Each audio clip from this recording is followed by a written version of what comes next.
ආයිබෝවන් ඉතින් ඔන්න මං අද අලුත් වීඩියෝ එකක් අරන් ඇවිල්ලා තියෙනවා. ඉතින් හරිම සරල ඉක්මනින් මහගන්න පුළුවන් අතේ වුණත් මහගන්න පුළුවන් මේක චූටි දුවෙක්ට ඇඳුමක්. මේ ඇඳුම අවුරුද්දේ විතර ඉඳන් වුණත් අඳන්න පුළුවන්. ඇත්තට මේක මේ ඉවතලන රෙදි කෑල්ලකින් එහෙම නැත්නම් අපි ඇඳුමක් මහලා ඉතුරු වෙන රෙදි කෑල්ලකින් වුණත් මේක කරගන්න පුළුවන්.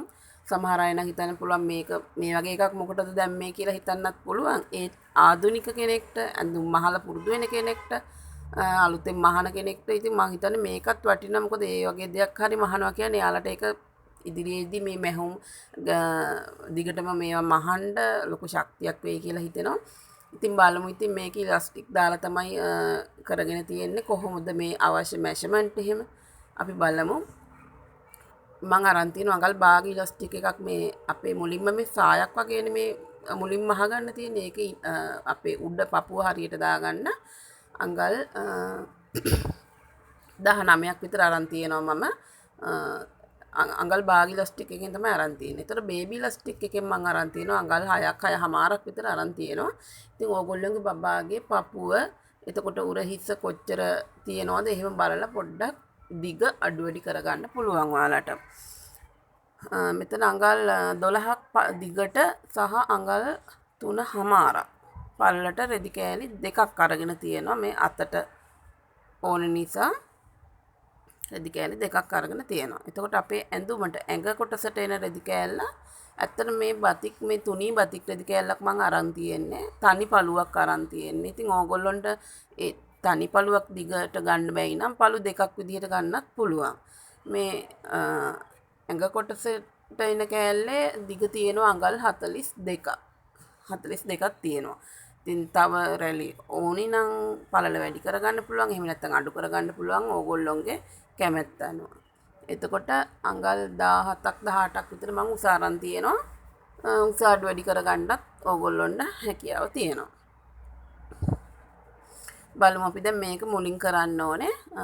මේ රෙදි කෑල්ලේ මම අර අඟල් භාග ඉලාස්ටික් එක රිංගවා ගන්න පුළුවන් වෙන විදිහට වාටියක් මහ ගන්න ඕනේ.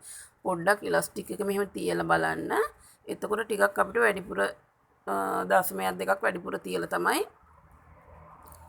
මේකේ මේ වාටිය මහ ගන්න ඕනේ ඉලාස්ටික් එක දාගන්න. හරි. දැන් මම ඒක මහගෙන තියෙනවා.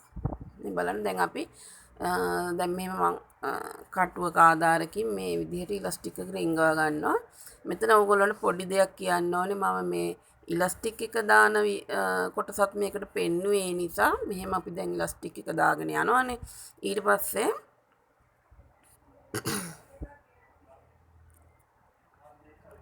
දැන් අපිට දැන් ඉලාස්ටික් කෑල්ල අපි මේ සම්පූර්ණ රෙද්ද තරම් දිග අරන් නැහැ. ඊට වඩා අඩුයිනේ. එතකොට මෙන්න මේ විදිහට මෙහෙම ඉලාස්ටික් එක පනිනවාට මේ විදිහට අපි පින් එකක් ගහ ගන්න ඕනේ. එහෙම නැත්නම් අපි ටැග් කරගත්තත් කමක් නැහැ. මැෂිමේට තියලා ඊට පස්සේ අපිට බය නැතුව මෙතනින් එහාට පනින් ඇදිලා යන්නේ නැහැනේ. ඇතුළට යන්නේ නැහැ. මොකද ඇතුළට ගියොත් අපි ඉලාස්ටික් එක අල්ලගන්න බෑනේ. මේ විදිහට මෙතනින් අපි ඉලාස්ටික් එක මතු කරගෙන එතෙන්ටත් පින් එකක් ගහ ගන්නවා. එතකොට හරි ලස්සනට සමානව රැලි බෙදිලා ගිහිල්ලා තියෙනවා මේ ඉලාස්ටික් එක දිගට. ඊට පස්සේ අපිට කට්ට ගලව ගන්න පුළුවන්. හරි. මෙහෙම ඇදලා ගත්තම ගානට රැලි හිටිනවා හොඳට. හැමතැනම සමානව යන විදිහට තියෙනවා. හරි. දැන් අපිට තියෙන්නේ මේ දෙක මෙහෙම මේ දෙක එකට තියලා මවුන්ට් කරගන්න තියෙන්නේ.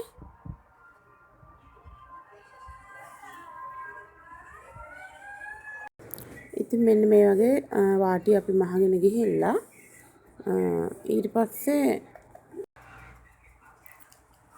ඉතින් මම දැන් මේක මහගෙන තියෙනවා. ඒ වගේම මම මෙතන දෙපැත්තට කරලා ටැග් කරගෙන තියෙනවා.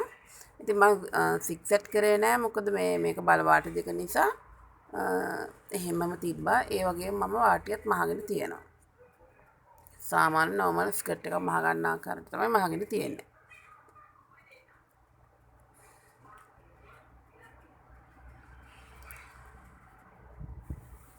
හරි. ඊට පස්සේ අපි ඒක ටිකක් පැත්තකින් තියලා මේ පටි දෙක අපි මහ ගන්න විදිහ බලමු.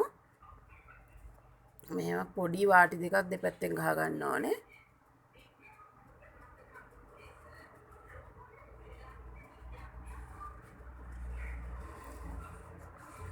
චූටියට වාටි දෙකක් හීනීට නමාගෙන මෙහෙම වාටි ගහලා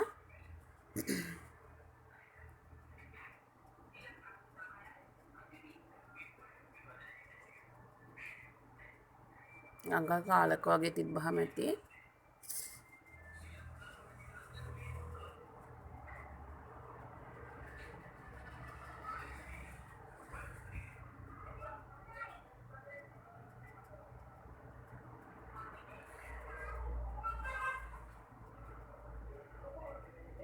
දැන් අනිත් පැත්තත් ඒ විදිහට මහගෙන යනවා. ඊට පස්සේ තමයි එරෙදි දෙකේම අනිත් සයිඩ් දෙක මහගෙන යන්නේ.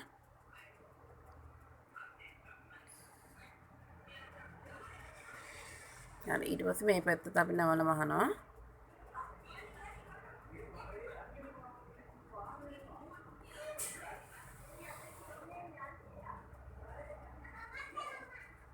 හරි. ඔන්න ඉතින් මම දැන් දෙකම මහගෙන තියෙන්නේ. ඊට පස්සේ මේ අපේ අත් දෙකේ පටියට අල්ලන ගත්ත ඉලාස්ටික් එක අරගෙන ඒ ඉලාස්ටික් එකේ මම මැද මාක් කරගන්නවා. හරි මැද දෙකේම හරි මැද මාක් කරගන්නවා.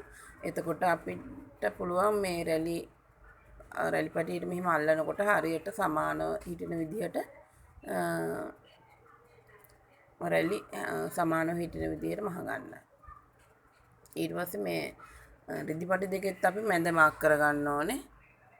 ඉතින් මේ වගේ ඉලාස්ටික් මහනකොට එහෙම කරගත්තාම අර නිකම්ම අපි ඉලාස්ටික් එක තියලා මහගෙන ඉන්නවට වඩා මෙහෙම කරගත්තාම සමානව රැලි බෙදිලා යනවා. දෙකටම සමානව රැලි බෙදිලා යන විදිහට තමයි මහගන්න පුළුවන් වෙන්නේ.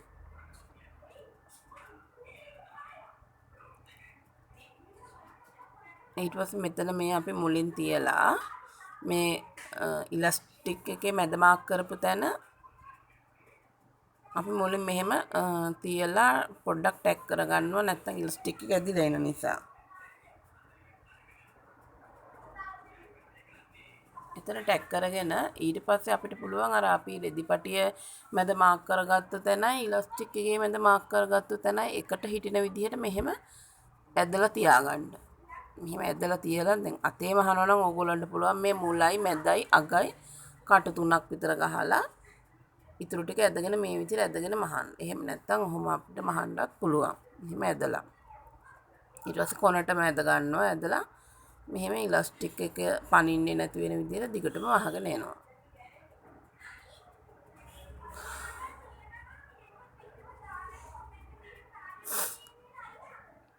ඊට පස්සේ මේකත් ඒ විදිහ කරගන්නවා.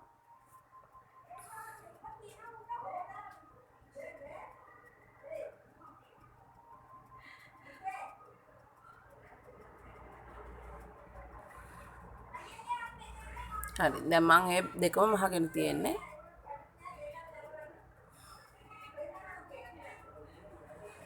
මේ බලන්න ඊට පස්සේ අපිට මේ දෙක තියෙන්නේ උඩ හිසට අල්ලගෙන මම ඊට කලින් මේ පටි දෙකෙත් වාටි දෙක මම මහ ගන්නවා. හේතුව මම ඔයාලට පැහැදිලි කරන්නම්.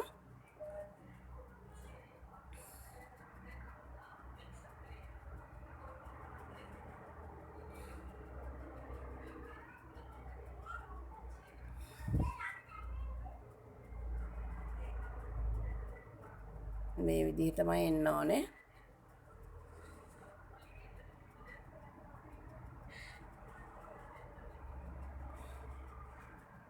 ඔව් තමයි එන්න ඕනේ. ඊට පස්සේ මේ වාටියත් මහ ගන්නවා. මේ හේතුව මම මේක උඩට තියලා තමයි මහන්නේ.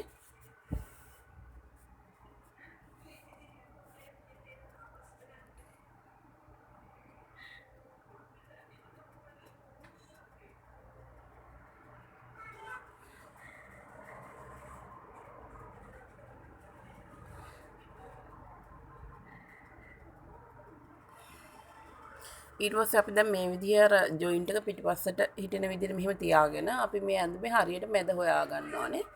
මේ ඉලාස්ටික් දාලා තියෙන මේකේ මැද හොයාගෙන එතන ඉඳන් මම දැන් මේකේ මෙෂර්මන්ට් වලට අනුව නම් මම මේකේ මැද ලකුණු කරගෙන එතන ඉඳන් දෙපැත්තට අඟල් දෙක දෙක තියලා තමයි මේ පටි දෙක අල්ලන්නේ. මෙහෙම තියලා අඟල් දෙකක් විතර වගේ වෙන්න තියලා ඔය බලන්න. ඊට පස්සේ මේ පටි දෙක මම මේ එක තැනකින් ටැග් කරනවා විතරයි දිගටම අහන්නේ.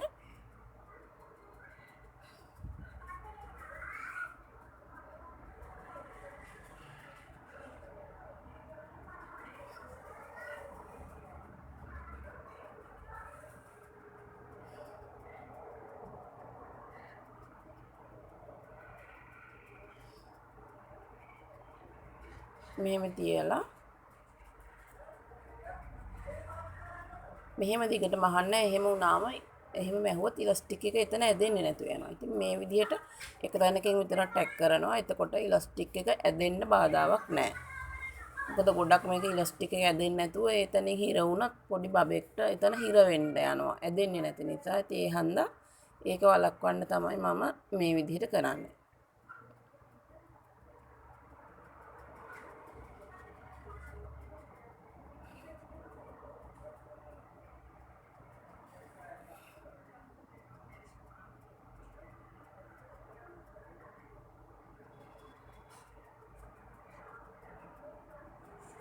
එතන හොඳට ගැලවෙන්නේ නැති වෙන විදිහට ටැග් කරගන්න ඕනේ. එතකොට තදට තියෙන ප්‍රශ්නයක් නැහැ. දිගට බැහුවේ නැහැ කියලා. ඒ වගේම අනිත් පැත්තත් මේක මෙහෙම හරවලා ඒ පැත්තත් මම ටැග් කරගන්නවා. ඉතින් ඔන්න ඔහොම තමයි මහලු වුණාම තියෙන්නේ. ඉතින් මේක ඇත්තටම මේ චූටි බබෙක්ට රැයට අඳින්න උනත්